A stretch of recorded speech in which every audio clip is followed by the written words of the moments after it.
মধ্যপ্রাচ্যের মানচিত্র থেকে কি তবে মুছে যাচ্ছে পশ্চিমা আধিপত্য? ইতিহাসের সবচাইতে ভয়াবহ এবং কৌশলী সামরিক অভিযানের মুখোমুখি আজ যুক্তরাষ্ট্র এবং ইসরায়েল।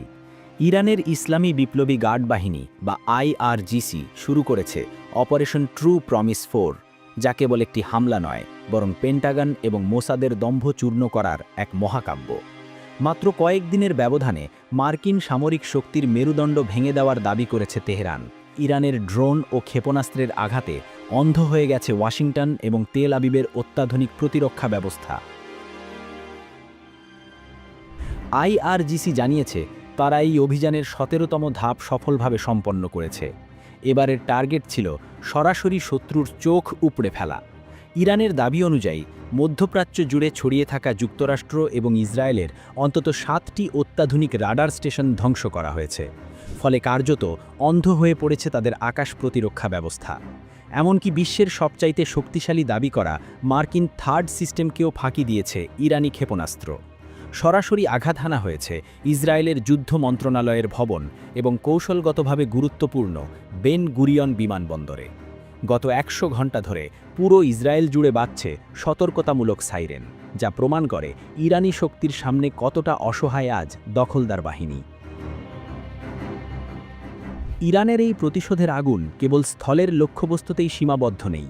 ভারত মহাসাগরে দাপিয়ে বেড়ানো মার্কিন বিমানবাহী রণতরী ইউএসএস আব্রাহাম লিঙ্কন এবং একটি ডেস্ট্রয়ারে শক্তিশালী আঘাত হেনেছে আইআরজিসি।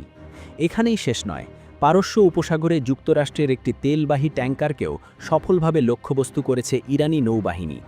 যুদ্ধের মোড় ঘুরিয়ে দিতে ইরান এবার হেনেছে সাইবার আঘাত। বাহরাইনে অবস্থিত অ্যামাজনের বিশাল ডাটা সেন্টার, যা মার্কিন সামরিক ও গোয়েন্দা তথ্যের প্রধান কেন্দ্র ছিল, তা এখন ইরানি হামলায় বিধ্বস্ত। এর মাধ্যমে মধ্যপ্রাচ্যে মার্কিন তথ্য প্রযুক্তির সাম্রাজ্যকেও বড় ধরনের ধাক্কা দিয়েছে তেহরান। ক্ষয়ক্ষতির পরিমাণ নিয়ে ওয়াশিংটন মুখ লুকালেও বিস্ফোরক তথ্য দিয়েছেন ইরানের শীর্ষ নিরাপত্তা কর্মকর্তা আলী লারিজানি। তিনি দাবি করেছেন এই অন্যায় যুদ্ধে এ পর্যন্ত 500রও বেশি মার্কিন সেনা নিহত হয়েছে।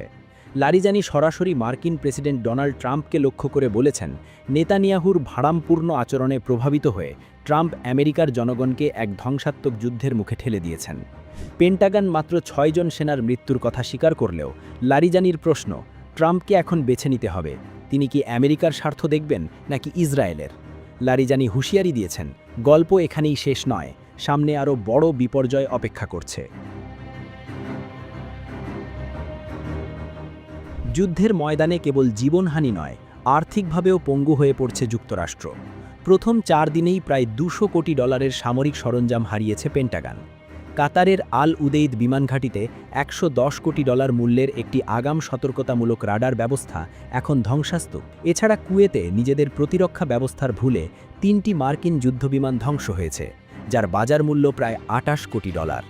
এটি কেবল যান্ত্রিক ত্রুটি নয়, বরং ইরানি হামলার প্রচণ্ড চাপে মার্কিন ও তার মিত্রদের প্রতিরক্ষা ব্যবস্থার স্নায়বিক পরাজয়। অপারেশন ট্রু প্রমিস 4-এর তীব্রতা বলে দিচ্ছে ইরান এবার আর কোনো আপোষের পথে নেই। মধ্যপ্রাচ্য থেকে মার্কিন ঘাঁটিগুলো গুটিয়ে নেওয়ার সময় কি তবে ঘনিয়ে এলো? ওয়াশিংটন এবং তেল আবিব কি পারবে ইরানের এই বহুমুখী আক্রমণ সামাল দিতে, নাকি নেতানিয়াহুর যুদ্ধংদেহী মনোভাবই হবে পশ্চিমা আধিপত্যের শেষ পেরেক?